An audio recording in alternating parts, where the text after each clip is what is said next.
After Ethan passed away, the dog refused to leave the boy's grave until one day a mysterious thing happened that made everyone unable to believe their eyes. The mornings in Ethan's neighborhood always held a sense of calm, broken only by the quiet sounds of life stirring awake. Every day, before the sun stretched over the rooftops and warmed the pavement, Ethan, a boy with a wide smile and boundless energy, would leap onto his old scuffed-up bicycle. Waiting for him, as always, was Rocky, his loyal German shepherd, who would wag his tail the instant he saw Ethan's sneakers hit the pedals. Together, they were a fixture in the neighborhood. Ethan, with his laughter bouncing off the walls of houses, and Rocky, whose deep brown eyes watched his friend with the quiet intensity only dogs seem to master. The residents of the neighborhood had grown fond of seeing the two, as predictable and warm a sight as the sunrise itself. "There goes the dynamic duo," Mr. Martin would mutter with a smile, his hand raising in a familiar wave as they passed his porch. On these morning rounds, the neighborhood felt like their own personal playground. There was a hidden thrill in weaving through the empty streets, calling out greetings to the few early risers they passed. Ethan was the kind of kid everyone knew, polite, cheerful, and more interested in discovery than any game a screen could offer. And Rocky was his shadow, never more than a few feet away, moving with the steady rhythm of a dog who had only one job: to stay close to his boy. "Think you can keep up, Rocky?" Ethan called over his shoulder, grinning as he picked up speed. He could hear Rocky's paws hitting the ground faster in response, the rhythm changing as his loyal friend pushed himself to stay beside him. Ethan laughed, leaning forward, challenging Rocky to a race. Rocky, as if he could understand, bounded alongside, his tongue hanging out in a blissful smile. He'd speed up, sometimes even pulling ahead, only to stop at the next corner, waiting, looking back with the patience of a guardian before they continued. But one particular morning, something was different. Ethan, though smiling, looked a little tired. Rocky sensed it too, his gaze lingering a bit longer on Ethan, his tail lowering as he matched his friend's slower pace. "You're right, buddy," Ethan whispered, a small chuckle escaping him. "Maybe I didn't get enough sleep." He managed a weak smile, brushing off the worry as he pedaled forward. Rocky stayed close, his eyes flicking up to Ethan's face now and then, like he was watching for something he couldn't understand. When Ethan stopped to catch his breath, Rocky nudged him with his nose as if to ask, "Are you okay?" "Just need a minute," Ethan mumbled, leaning against the handlebars and closing his eyes. His voice, usually so lively, was softer now, a little less certain. But before he could open his eyes, a sudden wave of dizziness hit him hard. Everything around him spun, and he felt himself slipping, falling. Within minutes, Ethan's parents arrived, faces pale with worry, and scooped him up, rushing him to the car. Rocky, usually calm and steady, was visibly distressed, barking and pawing at the door as they drove away. His eyes never left the road long after the car disappeared from sight. At the hospital, Ethan's parents waited with dread, hoping it was nothing serious, maybe just exhaustion. But the doctor's solemn face told them otherwise. Ethan was diagnosed with a rare, aggressive illness that would change everything. The doctors had done all they could, but within weeks, Ethan's brave little fight came to an end. On the day of the funeral, a gentle rain seemed to echo the family's grief, as if the sky over Austin shared their sorrow. Rocky, bewildered and heartbroken, refused to leave his best friend's side, sticking close to Ethan's small casket. As it was lowered into the ground, a piercing howl escaped Rocky, a sound so raw it cut through every heart there. Through her tears, Emma reached down and gently patted Rocky's back. "He misses him too, Mom," Olivia murmured, her voice quivering. That night, when they returned home, Rocky settled in front of Ethan's bedroom door, lying down as if he still expected his friend to come out and play. Lost in their own grief, the family barely noticed the subtle change in Rocky's behavior. Days turned into weeks, and while the family tried to adjust to life without Ethan, Rocky seemed trapped in his own limbo of waiting. Each morning, he made his way to the backyard and sat beneath the old oak tree where he and Ethan used to play, gazing into the distance as though he could see something no one else could. Olivia, noticing Rocky's quiet vigil, had an idea. "Dad," she said softly one afternoon, "I think Rocky needs a place to remember Ethan too, just like we do." Michael, his eyes still red from tears held back, nodded. "You're right, honey. What did you have in mind?" And that's how the idea of the memorial came about. Beneath the oak tree, the family set up a small tribute in honor of Ethan. They placed his favorite Texas Rangers baseball cap there, alongside Rocky's worn-out ball, a reminder of all the games they had played. Rocky approached the little shrine slowly, sniffing at the hat and ball, and then lay beside them as if standing guard. From that day on, he spent hours there, watchful and calm, as though he were keeping Ethan's memory alive. What the family didn't realize was that this simple act of love would spark a series of events that would test their faith, their love, and their belief in the impossible. Sometimes love, when it's genuine, can cross even the boundaries we don't fully understand. The days in the Martin household were quieter than ever.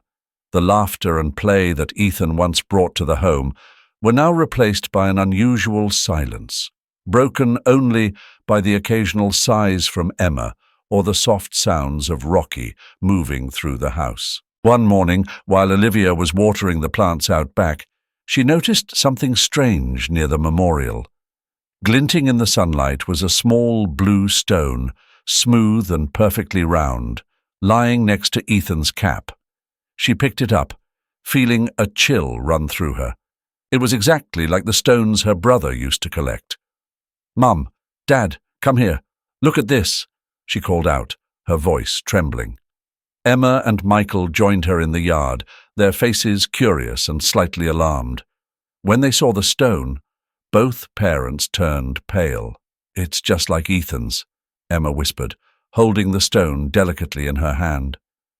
"But how did it get here?" Michael, always the pragmatic one, searched for a logical answer. "Maybe it fell from his collection and we just didn't notice, or maybe a neighbor left it here as a kind gesture."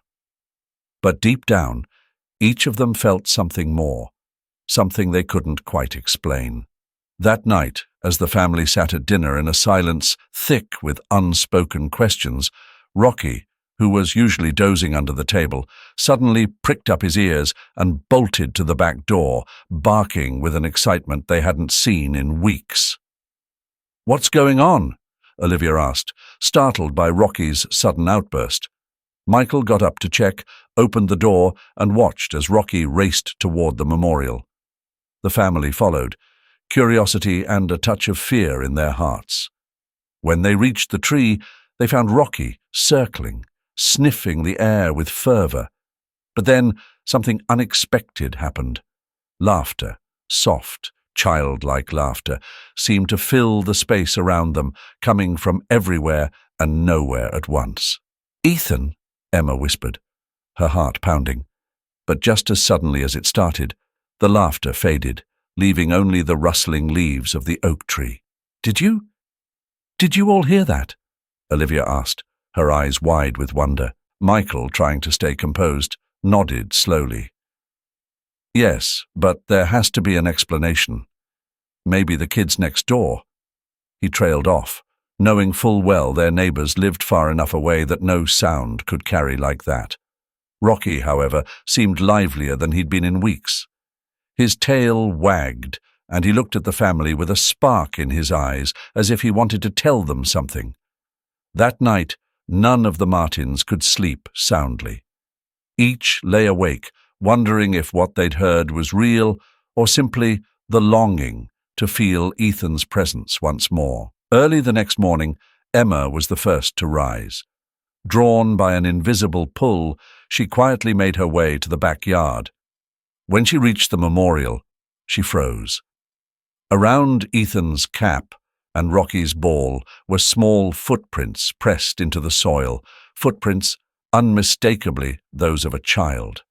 With trembling hands, she took out her phone and snapped a picture. She needed proof of what she was seeing because, within moments, when the sun rose higher, the prints would disappear. As she looked at them, a gentle breeze swept across her face, carrying with it the familiar scent of vanilla and cinnamon, Ethan's favorite. Emma sank to her knees, tears streaming down her face, whispering, "My sweet boy, are you here?" "Ethan?" Emma whispered, her voice barely a breath in the still night air. There was no answer, only the gentle rustling of leaves in the breeze, and the first chirps of morning birds breaking the silence. But deep within her heart, Emma felt a warmth she hadn't experienced since Ethan had left. Later that morning, when the rest of the family awoke, she showed them a photo she'd taken of small footprints around Ethan's memorial. Their reactions varied. Olivia was thrilled, certain it was a sign from her brother. Michael, though hopeful, couldn't shake his natural skepticism, while Rocky seemed more lively and content than he had been in ages. As the days went on, strange, unexplained occurrences continued around the memorial. One morning, they found a small blue feather, Ethan's favorite color, placed delicately on his baseball cap. Another night, the family swore they heard the faint sound of a tennis ball bouncing, even though Rocky was fast asleep in the living room. News of these unusual happenings spread throughout their neighborhood, drawing a mix of curiosity and support. Neighbors would come by, some out of genuine care, and others out of intrigue, hoping to witness something remarkable. One afternoon, Mrs. Grace, the elderly woman from the corner, stopped by with a small bouquet of white flowers. Known for her wisdom and perhaps a touch of mystery, she handed the flowers to Emma with a soft smile. "For the boy," she said, her voice gentle but full of meaning. "Sometimes love is so powerful, it finds ways to reach across what we know." Her words lingered in the family's minds. Could Ethan's love truly be so strong that he was finding ways to connect with them? Meanwhile, Rocky continued his silent vigil at the memorial. Every night, just before heading inside, he'd linger by the tree, almost as if listening to a message only he could hear. The family found themselves caught between faith and reason, torn between wanting to believe and fearing disappointment. But one thing was certain: something truly extraordinary was unfolding around them, and they were determined to understand it, no matter where this journey led them. Night descended over Austin, wrapping the city in a blanket of stars and distant city lights. Inside the family home, quiet reigned, broken only by Rocky's soft breaths as he lay peacefully beside the living room couch. Then, as if responding to an unseen call, Rocky's eyes snapped open. His ears perked, and he began sniffing the air, his movements slow and careful. With purposeful steps, he made his way to the back door that led out to the yard. Emma, who had come downstairs for a glass of water, noticed Rocky's unusual behavior. "What's going on, Rocky?" she murmured, moving closer. The German shepherd looked up at her, his gaze sharp and filled with something she couldn't quite read. He then turned his attention back to the door, gently pawing at it. Intrigued and with a touch of apprehension, Emma opened the door. Rocky slipped outside immediately, moving with quiet determination toward the memorial under the old oak tree. Wrapping her robe tighter around herself, Emma followed, her heart thumping in her chest as the cool night air surrounded them. The yard was still, with only the soft sound of leaves rustling in the breeze. Rocky stopped at the memorial, his eyes fixed on a spot in the air. Emma followed his gaze, but saw nothing out of the ordinary. Then, something almost magical happened. Rocky tilted his head, as if someone were gently stroking him, and his tail began to wag slowly. His eyes closed in a look of utter contentment, his face soft with a quiet joy. Emma held her breath, feeling a chill, yet somehow comforted. Though she saw nothing, she felt certain that somehow Ethan was there, sharing a moment with Rocky. Her voice shook as she whispered, "Ethan, is it really you?" There was no audible reply, but a gentle breeze brushed against her cheek, carrying a familiar scent, a warm hint of vanilla and cinnamon, just like Ethan's favorite cookies. Tears filled her eyes and spilled over, but they weren't tears of sadness. They were tears of a deep, comforting emotion she hadn't felt since her son's passing. For the first time since Ethan had gone, Emma felt a calm she couldn't put into words. Rocky, too, seemed lost in a state of pure joy, as if enveloped in an invisible embrace. His body relaxed entirely, as if he were wrapped in the warmest, most comforting embrace. After what felt like an eternity, Rocky rose to his feet and walked over to Emma, nudging her hand with his head. She stroked his fur, feeling a profound bond with the dog who had been her son's truest friend. "You saw it too, didn't you?" she murmured to him, knowing full well he couldn't respond, but somehow feeling sure he understood perfectly. That night, Emma returned to bed, a swirl of emotions heavy in her heart. On one hand, there was the joy of feeling Ethan's presence with them still. On the other, uncertainty. How could she share this experience with her family without sounding unhinged? The next morning, during breakfast, Emma decided to speak up.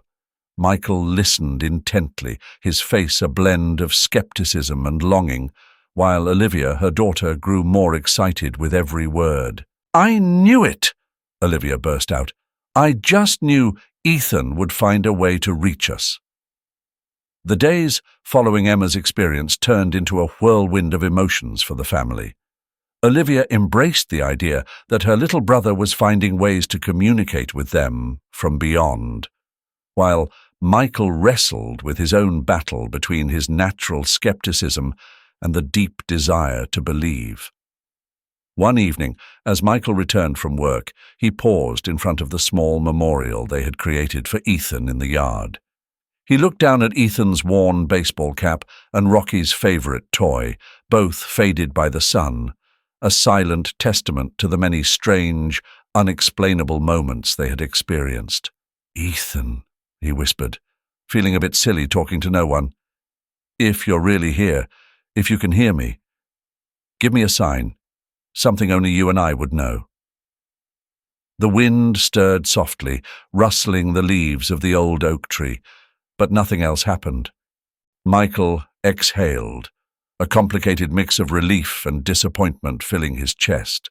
Part of him desperately wanted to believe, while another part feared he was starting to lose his grip on reality.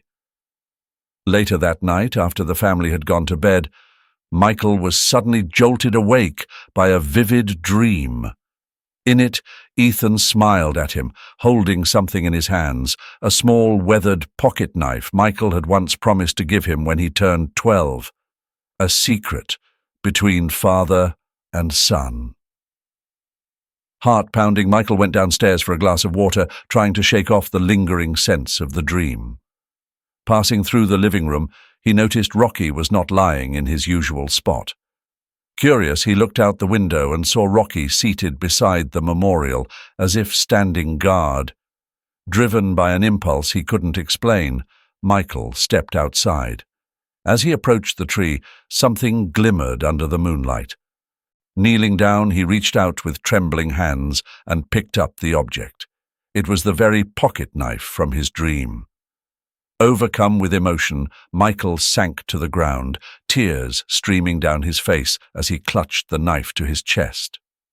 "Thank you, son," he whispered through his sobs. "Thank you for the sign." Rocky padded over, resting his head on Michael's lap, offering silent comfort. The two sat there, man and dog, under the tree until the first light of dawn peeked over the horizon. The next morning, Michael shared his experience with Emma and Olivia. The family huddled close, embracing, both laughing and crying, feeling that somehow Ethan was still woven into their lives. Word of the mysterious events at the Hernandez house began to circulate around the neighborhood. Some neighbors showed support and understanding, while others responded with skepticism or even concern. Mrs. Grace, the elderly woman who lived on the corner, became a frequent visitor, bringing herbal teas and sharing stories of the many ways loved ones could reach out from beyond. "Love," she would say, sipping her tea, "is the most powerful force in the universe. It can cross the veil between worlds." But not everyone was so open-minded. Father David from the local parish expressed his worries when Emma told him about the happenings. "We must be cautious with these things," he warned. "Sometimes, in our grief, we can mistake natural occurrences for something supernatural. My advice is to hold Ethan close in your prayers, but not seek communication beyond that." His words planted seeds of doubt within the family. Were they truly in contact with Ethan, or were they just projecting their own pain and desires? Meanwhile, Rocky's unusual behavior continued. He would sometimes sit, staring at an empty corner of the room, waking the family in the dead of night, only for them to find him playing alone in the yard. Determined to understand, Olivia began researching everything she could find about paranormal experiences. She spent hours in the library and online, learning what she could without forcing any unnatural conclusions. "We don't need to push anything," Emma told her gently. Michael nodded in agreement. "Your mum's right, Olivia. And what if we open a door that we can't close? No, let's just stay open to the signs, but not actively look for them." Though a bit disappointed, Olivia respected her parents' wishes. That night, just before bed, she stepped out to the memorial in the backyard. "Ethan," she whispered, "if you're listening, just know we miss you so much. But I also want you to have peace. You don't have to try for us. We love you, wherever you are." As Olivia walked away from the avocado tree, a gentle breeze rustled its leaves, and for a brief moment she could have sworn she heard her brother Ethan's laughter drifting through the air. The Hernandez family found themselves at a crossroads between belief and doubt, teetering on the edge of faith and fear of the unknown. Yet one thing was certain. The love they felt for Ethan was unshakable, transcending any barrier, be it earthly or beyond. Over the following weeks, life at the Hernandez home found a new rhythm. Strange occurrences continued, but now they had become part of their daily lives. No longer startling, they were welcomed with a mix of wonder and gratitude. One Sunday morning, as the family enjoyed breakfast out on the patio near Ethan's memorial, Olivia noticed something unusual in the avocado tree's branches. "Look!" she exclaimed, pointing to a spot among the low branches. They all gathered around, gazing in amazement. Nestled among the green leaves were tiny clusters of blue flowers, each so vivid it seemed to glow in the sunlight. "But avocado trees don't bloom like this, do they? I've never seen anything like it," she murmured. Rocky, who had been snoozing beneath the table, wandered over, sniffing at the flowers with a curious nose, and then, to everyone's surprise, he started wagging his tail happily. "Looks like Rocky approves," Olivia chuckled, reaching down to give him a gentle pat. Emma's eyes welled up with tears, and she managed a tender smile. Blue had been Ethan's favorite color. They all stood there in a quiet, shared moment, gazing at the mysterious blooms, each feeling the unspoken truth that this was a gift, a message from their beloved Ethan. From that day forward, the blue flowers became a symbol of connection and hope for the family.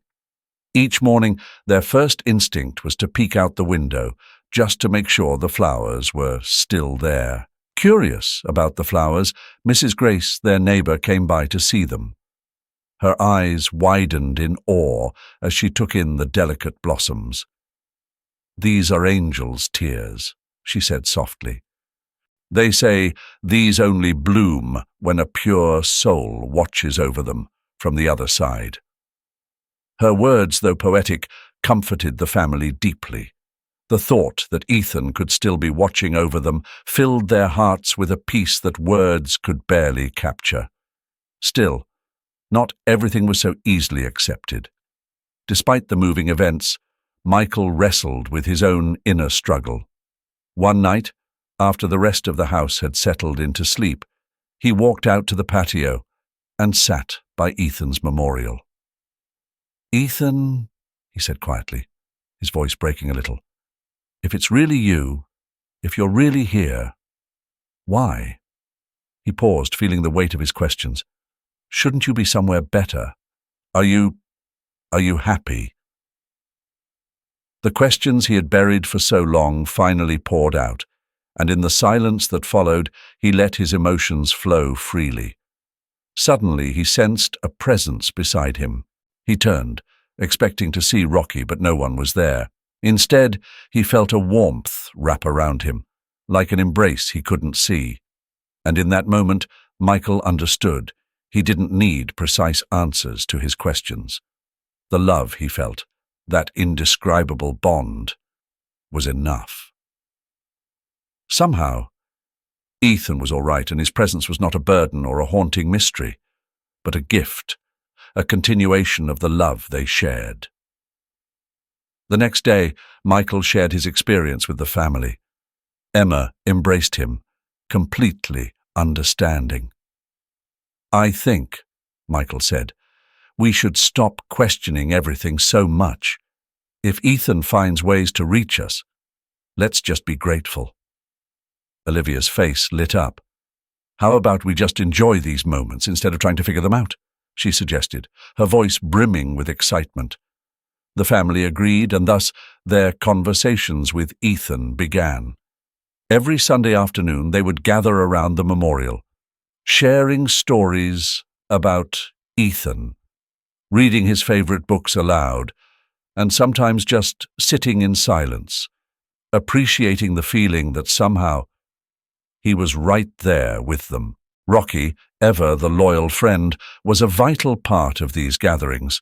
Sometimes, as they read, he'd wag his tail or let out a soft bark, as if responding to a voice only he could hear.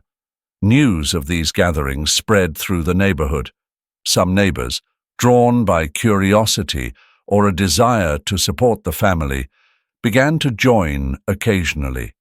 They would bring flowers for the memorial or share their own stories of loss and hope, and gradually, what had started as a family tradition turned into a small, supportive community. Even Pastor Mitchell, who had initially been skeptical, was moved by the peace and love radiating from these gatherings. One Sunday, much to everyone's surprise, he joined them. After the gathering, he confessed, "I can't explain what's happening here, but I can feel the love and faith. And that, my friends, is what truly matters." Over time, the Hernandez family found that their grief had transformed. It was no longer a wound, but a gentle reminder of the love they shared with Ethan. The signs and mysterious events continued, but now they were met with smiles and gratitude. They had come to understand that true love knows no boundaries, not even death. In that love, in that eternal connection, they discovered a wellspring of comfort and hope. When they saw the marbles scattered among the leaves, their eyes filled with tears. "They're just like Ethan's," Emma whispered, picking one up and cradling it in her palm. The marble was a deep blue, swirling with golden flecks inside, exactly like the ones her son used to treasure. Michael, still wrestling for a logical explanation, scanned the area around them. "But where did they come from?" "We packed all of his marbles away in a box in his room." As if in answer, Rocky began pawing at the leaves, unearthing more marbles hidden beneath. Soon the family joined in, uncovering dozens of them nestled under the foliage. It's like Ethan has been playing here," Olivia murmured, her voice breaking with emotion. That evening at dinner, the family couldn't help but discuss the strange, bittersweet discovery. Could it be another sign from Ethan? Or was there some other, simpler explanation they were overlooking? "Maybe," Olivia suggested thoughtfully, "maybe Ethan's trying to tell us something. Marbles were his favorite. Remember how he always wanted us to play with him?" Emma nodded, a nostalgic smile softening her face. "He always said the marbles were magical, that each one held a wish or a special memory." Michael, who had been quiet, finally spoke up. What if we organized a marble tournament in Ethan's honor? We could invite his friends, our neighbors.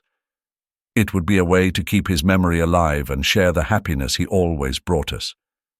The idea was met with immediate enthusiasm.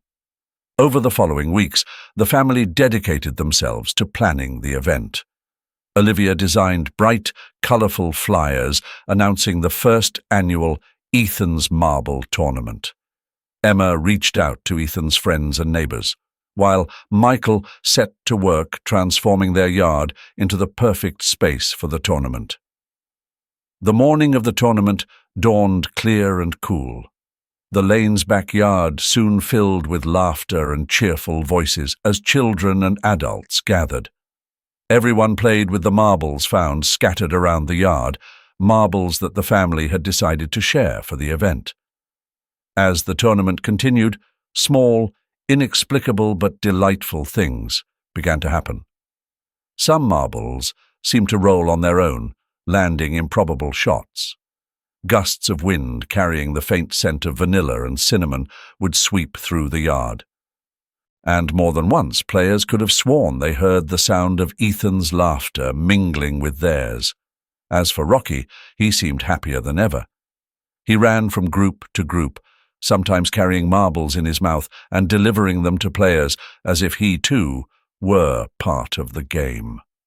By evening, when the final match ended and Olivia handed out small bags of marbles and handmade certificates as prizes, the atmosphere in the yard was filled with pure joy and love.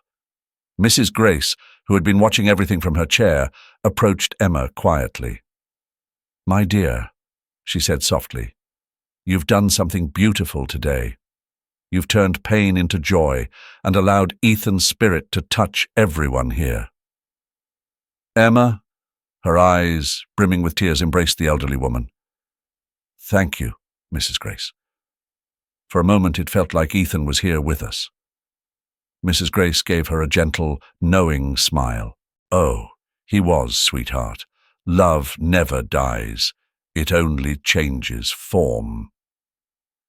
Later that night, after all the guests had gone and the family prepared to go to bed, something extraordinary happened. Rocky, who normally slept inside, insisted on staying in the yard. Curious, Michael followed him outside. Under the soft glow of the moon, he watched as Rocky lay down beside Ethan's memorial.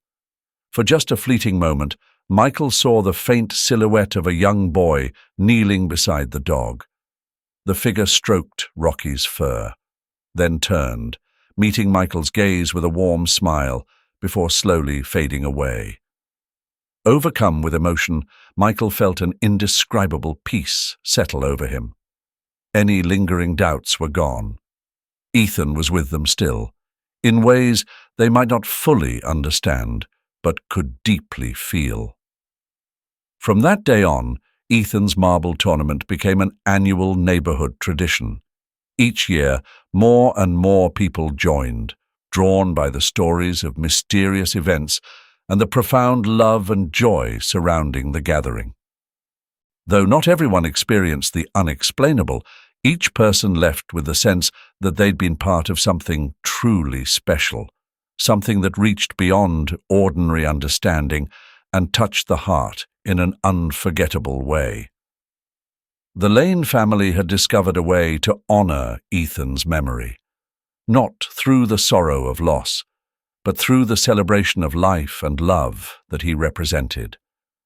In doing so, they created something beautiful that blessed the entire community. When winter finally arrived in their town, bringing an unexpected chill, the once leafy oak tree by Ethan's memorial stood bare, its branches empty except for the unusual blue blossoms that defied nature's seasonal changes. One December morning, Olivia stepped outside and was stunned to see a thin layer of frost blanketing the earth around the memorial, etched into delicate patterns that looked like tiny angel wings. "Mum! Dad!" she called out excitedly. "You have to see this!" The family gathered around, marveling at the sight. Rocky, who had followed them outside, carefully stepped on the frost, his paw prints somehow forming small wing shapes of their own. "It's like Ethan's painting the garden," Emma murmured, her eyes shining with joyful tears. Michael, who had learned to embrace the mysteries surrounding them over the months, smiled. "Our little celestial artist," he said, pulling his wife close. Ethan described a place filled with light, where children played freely. A kind man, gentle and warm, had told him he'd soon have to go there to live. But there was no need to be afraid, he said. Ethan would still be able to look after his family from that place. "Love," he explained, "is like a bridge connecting all worlds." Though Ethan couldn't fully understand, the man's words brought him a feeling of peace and comfort.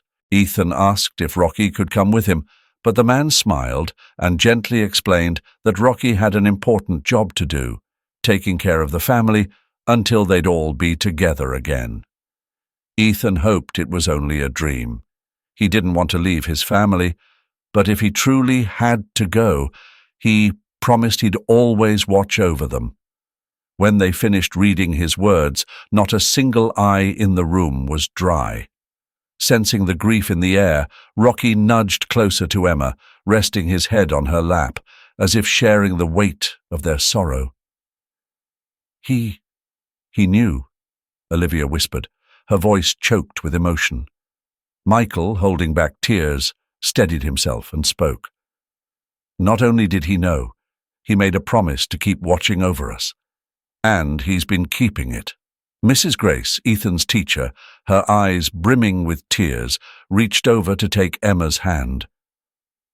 "Since Ethan left, I've been thinking about how best to honor his memory," she said, her voice soft, "and I think I've found a way."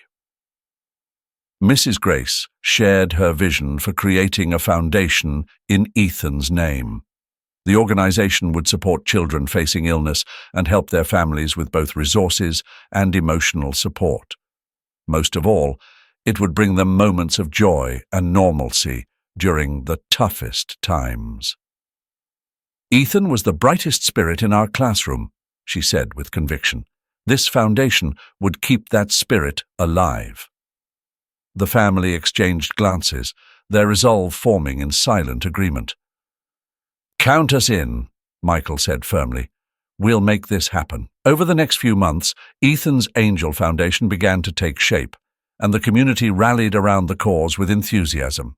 The backyard of the family's home, with its mysterious tree now blooming with ethereal blue flowers, soon became a gathering place for families who found themselves in similar circumstances.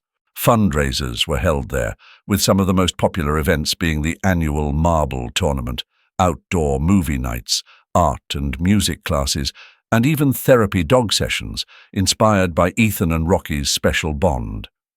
As word spread beyond their town, the foundation's reach expanded, bringing hope to children and families across the region. One day, as Emma supervised an art session in the backyard, she noticed something extraordinary. A little girl, a cancer patient in a late stage, was drawing under the tree. Emma watched quietly, seeing a familiar glow next to the girl. It was as though Ethan's spirit was there, guiding her hand, helping her to create. Emma stepped closer, but stayed silent, not wanting to break the spell. When the girl finished, she looked up with a bright smile. "Look, Miss Emma," she said, holding up her picture. "Your son, Ethan, helped me draw this. He told me I'd get to play with him soon, but not to worry. He said it's a wonderful place where I can still watch over my family." Emma, her heart filled with a complex wave of emotions, hugged the little girl. "It's beautiful, sweetheart," she whispered. "And Ethan's right. There's nothing to be afraid of." That evening, gathered around the dinner table, the family shared stories of their day. Olivia excitedly reported the latest developments in the Foundation's research, funding, while Michael mentioned the new families who had recently joined the support program. Smiling, Emma recounted her experience with the young girl and her drawing. "You know," she said, looking around at her family, "I think we've discovered the real purpose behind all this. It's not just about keeping Ethan's memory alive. It's about carrying forward his mission to bring light and hope to others who need it most." As if he understood, Rocky padded over to Emma's side, resting his head in her lap. Just then, a gentle breeze drifted in through the open window, carrying with it the comforting sense of vanilla and cinnamon that always reminded them of Ethan. The family looked around at each other, sharing a quiet smile, united in a gratitude beyond words. Over the years, Ethan's Angel Foundation became a beacon of hope for countless families. The backyard, with its enchanted tree and mysterious blue blossoms, transformed into a sanctuary that drew visitors from near and far, each seeking a measure of solace and renewal. It was a bright spring morning when Olivia, now a young woman, returned home after finishing her medical studies. Inspired by her brother's story and the children she had met through the foundation, she had chosen to specialize in pediatric oncology. As she stepped into the backyard, Olivia noticed Rocky, now an old dog, but still lively in his way, seated by the memorial. His gaze was fixed on a single spot in the air, intent and unmoving. Curious, Olivia moved closer, gently stroking his graying fur as she settled down beside him. "What are you seeing, buddy?" she whispered, following his gaze. Just then, a soft breeze stirred the blue blossoms of the tree above, and for a fleeting moment, Olivia thought she saw the faint silhouette of a young boy playing with a spirited younger dog. The vision lasted only a second, but it filled her heart with an indescribable warmth. That evening, during family dinner, Olivia shared what she'd seen. Emma and Michael listened, calm smiles on their faces. They'd grown used to these small wonders happening at home. "You know," Michael said thoughtfully, "sometimes I think about how different our lives became after Ethan left. The loss was huge, but what we've built since then, all the lives we've touched, it's something I could never have imagined." Emma nodded, her eyes glistening with unshed tears. "Ethan showed us that love goes beyond every barrier, even death. And look at all the things that love has helped create." Olivia looked at her parents with admiration. Though time had painted a few grey hairs and fine lines on their faces, she saw the same strength and determination that had driven them forward through the years. Suddenly, she spoke up, her voice bright with an idea. "What if we expand the foundation? We could create a research and treatment center, a place where kids get the best care, but also a space to play, laugh, and just be kids. Emma's eyes lit up. A place filled with love and hope, like our home. Exactly, Olivia said, nodding. And we could call it the Ethan Angel Medical Center. Enthusiasm filled the room, and in the following months, the family devoted themselves entirely to bringing this dream to life. The community, who had long witnessed the relentless dedication of the Hernandez family, rallied around them with unwavering support. The opening day of the medical center arrived, and the backyard of the Hernandez home was filled with people. Families who had been helped by the foundation, doctors, nurses, volunteers, all gathered to celebrate this new chapter. As Michael gave a heartfelt speech, Emma noticed Rocky, who had been lying peacefully at her feet, suddenly get up, his ears alert. Slowly, the old dog walked toward the memorial, his tail wagging with an energy he hadn't shown in years. Emma followed, and what she saw took her breath away. There, by the old tree, stood Ethan, not as the boy they'd lost, but as the young man he would have grown to be. Beside him, a youthful, vibrant Rocky wagged his tail with pure joy. Ethan looked at his mother and then gazed over the crowd gathered in the yard. Emma followed his gaze and saw that each person there seemed surrounded by a soft glow, as though an inner light was shining through them. "It's beautiful, isn't it?" She heard Ethan's voice, clear as water. "Look at everything you've built, all the lives you've touched. I'm so proud of you, Mom." Tears streaming down her cheeks, Emma nodded. "We miss you so much, my boy." "I know," Ethan replied with a gentle smile, "but I've always been here, and I always will be. Love never dies. It just changes form." At that moment, Rocky looked up at her, his eyes filled with a deep understanding and affection. Ethan knelt beside him, stroking his fur. "He's been the best guardian I could have asked for, but now it's time for him to rest." Emma understood, her heart swelling with both sadness and gratitude as she hugged Rocky. "Thank you, dear friend. Go with Ethan now. We love you." Rocky licked her hand softly. Then, with one last loving look, he walked to Ethan. Together, boy and dog began to fade into a brilliant light. "Remember," Ethan said before disappearing completely, "love is eternal. Keep sharing it with the world." When Emma blinked back to the present, she realized only a few seconds had passed. Michael was finishing his speech, and the crowd broke into applause. Rocky lay peacefully at her feet, a serene expression on his face. That night, Rocky passed quietly in his sleep. Though the family was saddened, they found comfort in knowing he was finally reunited with Ethan.